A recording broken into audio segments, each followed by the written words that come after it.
Mau bermimpi, takut ditertawakan orang. Mimpi kok kecil. Tapi ketika bermimpi besar, juga takut dikatakan orang. Mimpi kok nggak ngaca. Bagaimana kita bisa melakukan pencapaian besar kalau hanya untuk bermimpi saja kita takut ditertawakan orang?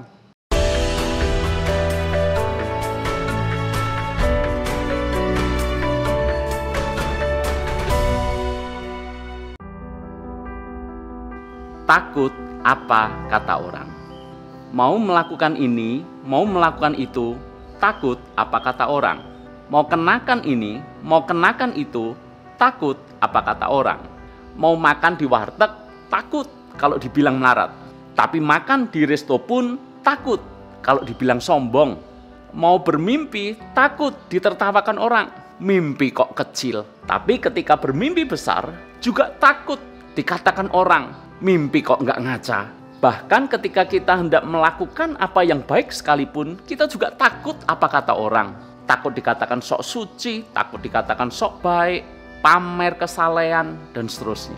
Sikap seperti ini jelas membuat kita tidak pernah bahagia. Bagaimana kita bisa bahagia kalau kita tahu harus melakukan apa yang baik, tetapi kita urung melakukannya hanya karena kita takut apa kata orang. Sikap seperti ini tidak pernah membuat kita maju. Bagaimana kita bisa melakukan pencapaian besar kalau hanya untuk bermimpi saja kita takut ditertawakan orang?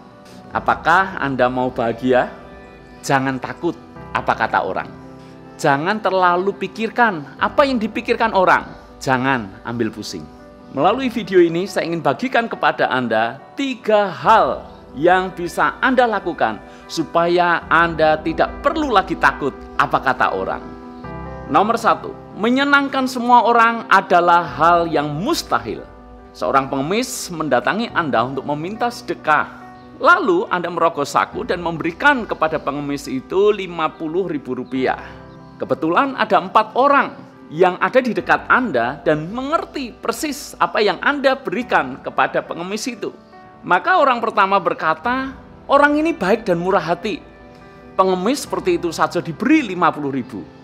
Orang yang kedua berkata, orang ini mesti punya pamrih. Dia beri pengemis ini di depan banyak orang supaya terlihat dia orang yang dermawan. Orang ketiga berkata, sok kaya. Masa uang Rp50.000 diberikan begitu saja kepada pengemis? Orang yang keempat berkata, ini tidak mendidik. Pengemis itu pasti akan terus bermalas-malasan. Bahkan anaknya nanti akan diajari caranya mengemis. 4 orang, 4 suara yang berbeda. 1 orang 1 suara, 10 orang 10 suara, 100 orang 100 suara. Memang terdengar berlebihan, tetapi faktanya adalah setiap orang punya pendapatnya masing-masing dan pendapat itu akan sangat berbeda satu sama lain. Jika kita ingin menjalani hidup hanya karena ingin menyenangkan semua orang, betapa tidak bahagianya kita. Sebab itu tidak hanya sulit dilakukan, tapi itu mustahil dilakukan. Jika kita tahu bahwa menyenangkan semua orang itu hal yang mustahil, lalu kenapa kita mesti harus takut apa kata orang?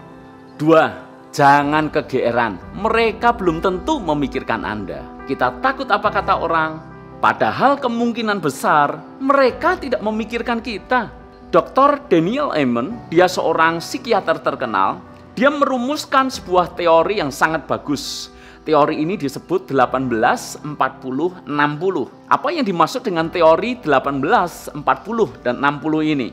Ketika berumur 18 tahun, Anda mencemaskan apa pendapat orang tentang diri Anda. Ketika Anda berumur 40 tahun, Anda tidak peduli apa yang orang pikirkan tentang Anda. Ketika berumur 60 tahun, Anda baru sadar bahwa ternyata tidak ada orang yang memikirkan Anda. Mereka sudah terlalu sibuk mencemaskan kehidupan mereka sendiri. Lalu ngapain mesti harus sibuk memikirkan urusan orang lain? Kalaupun benar mereka memikirkan Anda, yang mereka pikirkan justru adalah apa pendapat Anda tentang mereka. Menggelikan kebalik-balik. 3, kalaupun benar mereka berpendapat buruk tentang Anda, mengomentari Anda, atau bahkan mentertawakan Anda, abaikan saja. Bicara soal mendapat komentar buruk, Yesus sudah kenyang akan hal itu. Orang Farisi, ahli Taurat, dan orang-orang yang berseberangan dengan Yesus itu selalu mengatakan hal-hal yang buruk tentang Yesus. Mereka berkata, sahabat orang berdosa, berkawan dengan pemungut cukai, pelahap, peminum. Jika Yesus ini nabi, tentu ia tahu siapakah dan orang macam apakah perempuan yang menjamahnya ini. Itu komentar-komentar yang tidak enak. Hebatnya Yesus seolah-olah tidak peduli akan hal itu. Mengapa? Yesus hidup oleh apa kata Bapaknya, bukan apa kata orang.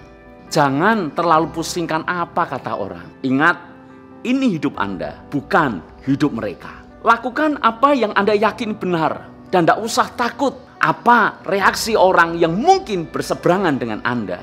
Bukankah Anda jauh lebih kenal diri Anda sendiri daripada orang lain mengenal diri Anda, bukan? Jika demikian, mengapa harus jalani hidup seperti apa yang orang lain pikirkan dan bukan seperti apa yang Anda yakini bahwa itu hal yang benar? Anda mau bahagia, Anda mau maju, Anda mau melakukan pencapaian-pencapaian besar, jangan takut apa kata orang. Terima kasih sudah menyaksikan video ini. Saya percaya bahwa Tuhan bisa memakai media apa saja untuk menyatakan isi hatinya bagi kita. Saya berharap video ini bisa menjadi inspirasi bagi Anda, sekaligus menguatkan Anda. Jika Anda ingin mendapatkan video-video kami yang berikutnya, Anda bisa subscribe channel ini. Demikian juga Anda bisa share video ini kepada yang lain, supaya mereka juga terberkati melalui video-video kami ini. Last but not least, we hope this channel may renew your life, touch your heart, and refresh your spirit.